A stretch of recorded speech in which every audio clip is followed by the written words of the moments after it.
Hi, it's Jennifer Mazzarillo, president of Maverick Consulting Group, and here is your Maverick Moment for Tuesday, June 13th.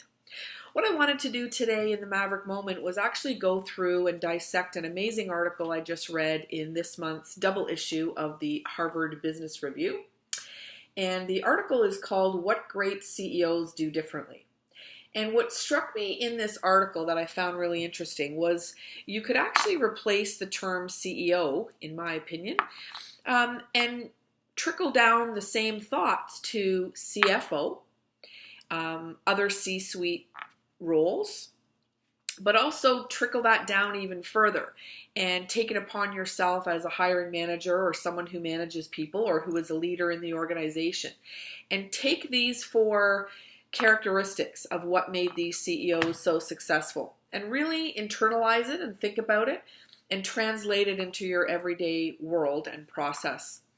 I also like to translate this into the recruitment world. And I think some of the points are very valid that you could actually do a little bit of a translation and see how relevant these are to the recruitment world and to what you're doing in your daily job. So without further ado, let me get into the article. So the basis for the article is the CEO Genome Project. And it's a project that's been going on for over 10 years, gathering data. It covered 17,000 C-suite executives, 2,000 of which were CEOs that they selected from the sample. And so this data and these observations and this analysis and conclusions came from that data. And so specifically, they're talking about CEOs in this article. And what I found very interesting was the four characteristics. I'm going to lay them out pretty quickly and then go through them in a little bit more detail. But I do want to leave you some time to maybe get this article and the magazine and digest it yourself. But jumping into the four characteristics that they found from their research that resonated and I guess was a reflection of the most successful CEOs were as follows. Number one, deciding with speed and conviction. Now that's one of my favorites, obviously, in the Maverick world. That's something I pride myself on and would love to see more people do. So number one, deciding with speed and conviction. Number two, engaging for impact. Interesting. Number three, adapting proactively. And number four, delivering reliably. So I hope you got those four down. I'm going to go into them in a little bit more detail now. So I think deciding with speed and conviction is an obvious one. And I would absolutely translate this to the recruitment industry, which is what I talked about last week around candidate-driven market. Clients can't take too long to make a decision. You're going to lose good candidates. So we're seeing this theme resonate here. So obviously I wasn't crazy in my assessment. But this is something that I think any leader in an organization does need to do well to be successful. Once you make the call, you move on. But you got to get there, obviously, with facts and data and gathering information from different sources to make a well-rounded decision. But at some point, you got to make a decision. And what I found interesting was there was a CEO quoted in the article by saying, you know what, I would rather make the wrong decision and have to clean up that mess than to not make a decision at all. So take that under advisement, leaders. Number two, engage for impact. So what this gets to is really the balance between getting buy-in from your key stakeholders and getting business results. At the end of the day, yeah, we're all running businesses and we need to get results and we need to deliver results, not only to our shareholders, but to our employees, to our customers, etc. So this was very interesting because they talked about the fact that, you know, consensus as a process is very slow. And it's almost self-defeating and contradictory to the number one factor, which was deciding with speed and conviction. So, you know, the engaging for impact piece is really talking about, you know, I'm going to give my people a voice, but they're not getting a vote. And I thought that was a very interesting line in the article. So the third one is adapting proactively.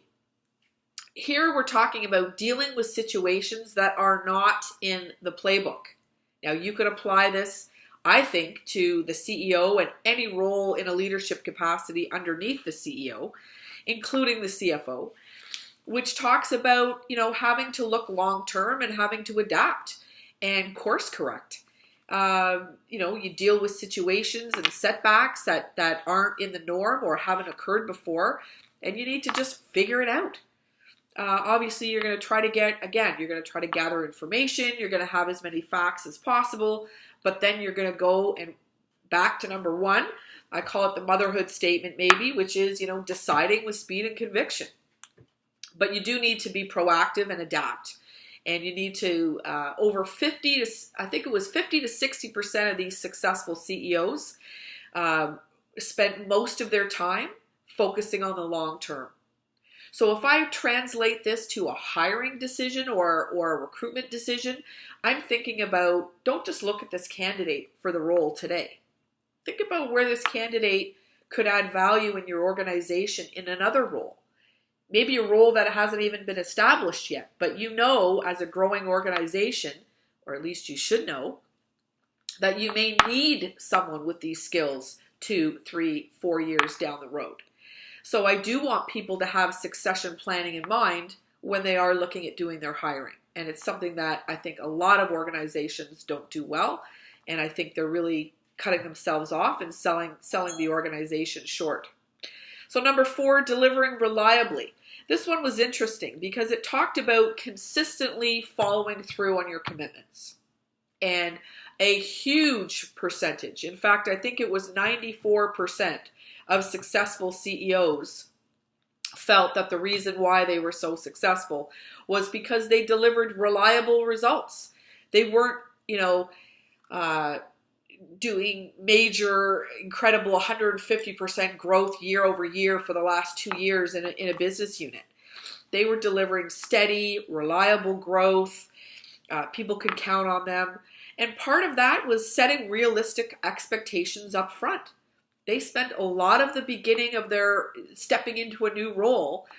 They spent fact-finding, assessing, facts, assessing data, looking at the operations, and also developing their own point of view on how the business was running, what the business issues and challenges were.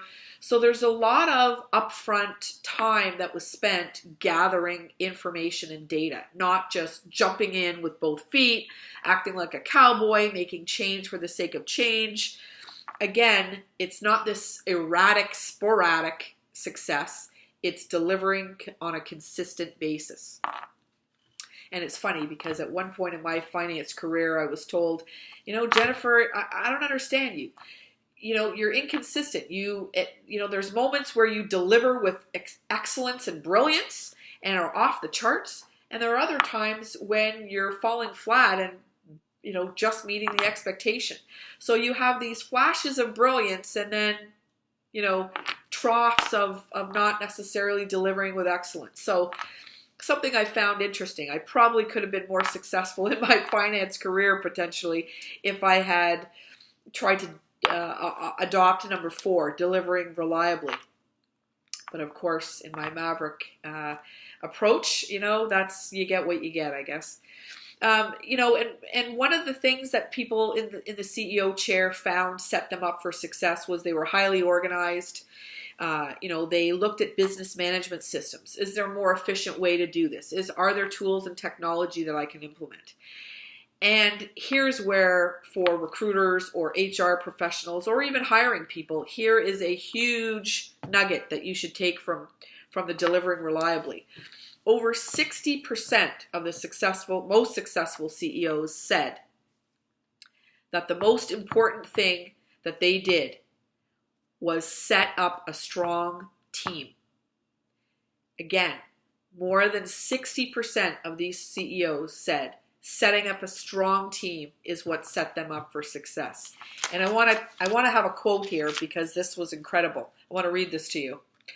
Unfortunately, this was not true of all CEOs. The single most common mistake among first-time CEOs committed by a surprisingly high 60% of them was not getting the right team in place quickly enough.